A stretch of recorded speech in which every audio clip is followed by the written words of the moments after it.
So here's the deal. We would still love it if you, yourself, and all of your friends, the ones your wife and or mom has to pay. Wait a minute, what's it say? Don't insult people who actually listen and or watch. This is True Really News. I wrote that specifically for you. Okay, scratch that. Okay. Hi, friend. Would you please, and have your friends please, listen, like, and or subscribe to This is True Really News at a streaming center near you. Ooh, I like that. Whichever one's your favorite, go ahead and use that. If we're not there, ask why not. In a really condescending tone. Oh, very condescending. Snooty-ish. Is snooty-ish a word? It is now. Yeah, it is. This is True Really News with Scott Combs and Tony Vercanis. All the news you're about to hear is true. Really? As far as you know. Scott? When a retired couple, start me again. Have it. Just go back. Blah, blah, blah, blah, blah, blah. Scott?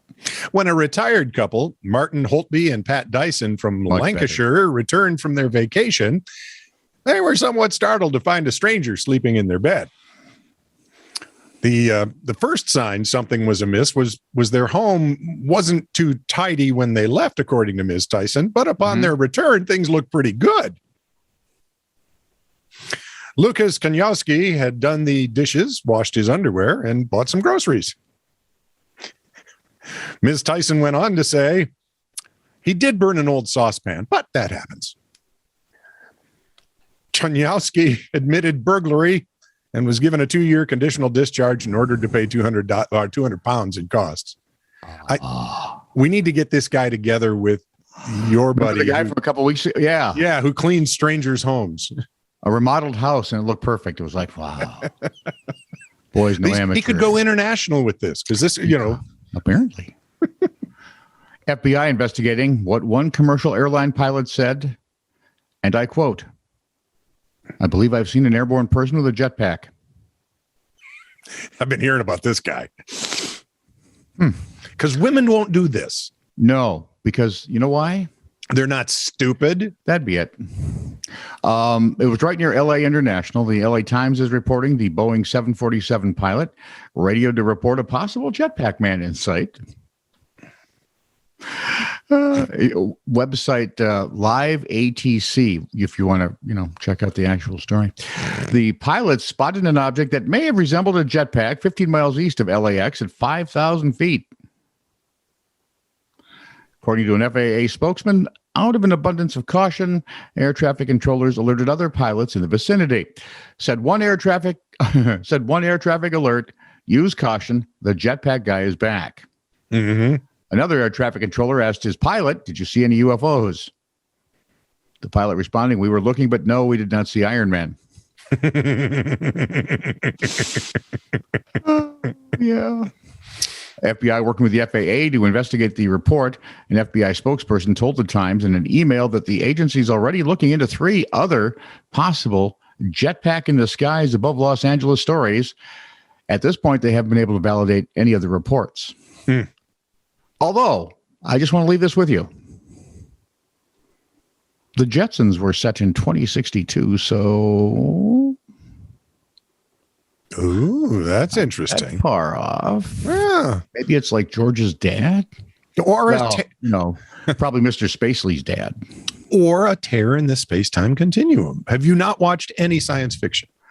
Yeah, but I don't like tears in the space-time because they make for weird timelines and then things branch off weird. And in one, I'm a hitman, and in the other, I'm a girl. And it's just... And in that third one, when you're the girl that's the hitman... It's that I would pay to see, but... Yeah, well, yeah. It's me, so who wouldn't see much. So this 34-year-old mom was at a trampoline park in York with her kids. Okay. They were getting near the end of the session. Okay. By the way, are you sitting down? No, I'm standing. I'm this short. Okay. In the chair this time? I was about to flip you off, and that would be wrong. I'm trying to be better. Near the end of the session, she felt a slight twinge. Remember that slight twinge in her right ankle? Like the twinge you get when you roll your ankle off a curb or something like that. Yeah. Like that. She got a slight twinge. She didn't think much of it till she looked down. And saw her ankle had fallen off. Nearly. She saw the blood and the foot hanging on only by her skin. She had, in fact, torn... What the hell, Maynard? Right. She'd torn every ligament and tendon in her ankle and shattered several bones in the process. Doing? Trampolining. They're spongy. Once at the hospital, doctors advised amputation, saying the ankle was too damaged to save.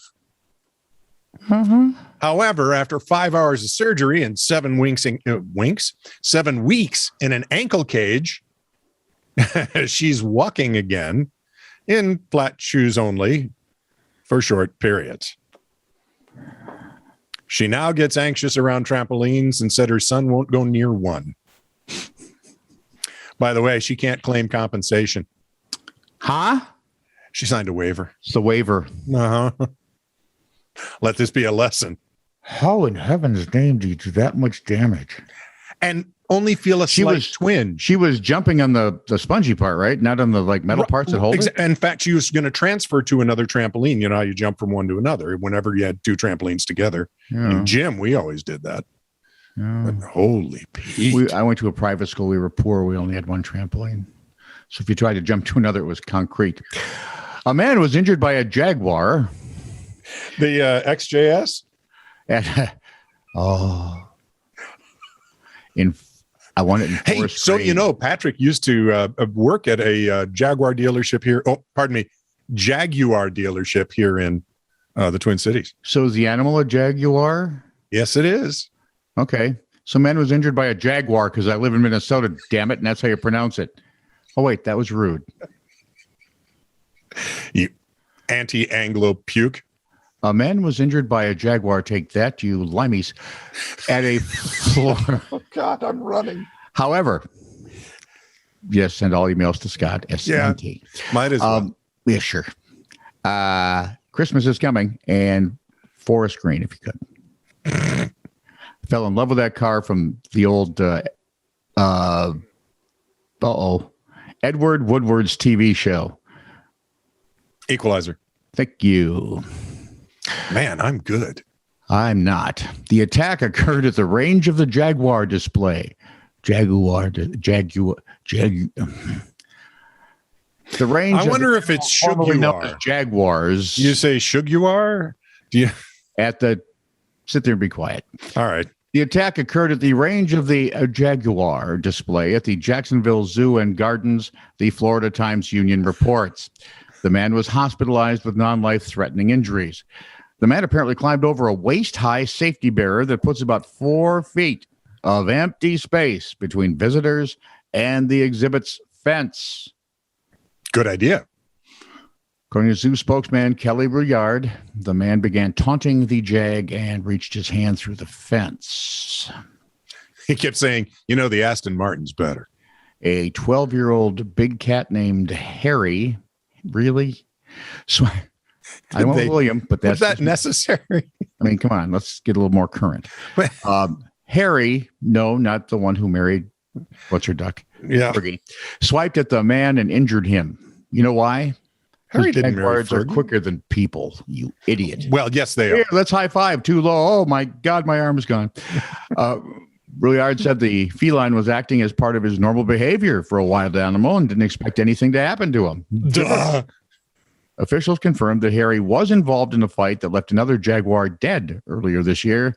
Way to go, dude. You picked on the biggest, baddest in the block. Smooth move. Zoo officials said no, they don't plan to pursue criminal charges against the injured man, whose name wasn't released, but really should be, because that kind of stupid should not be allowed to just roam effortlessly through the streets of Florida. This is true, really news. Send email to TiTR@netradio.network.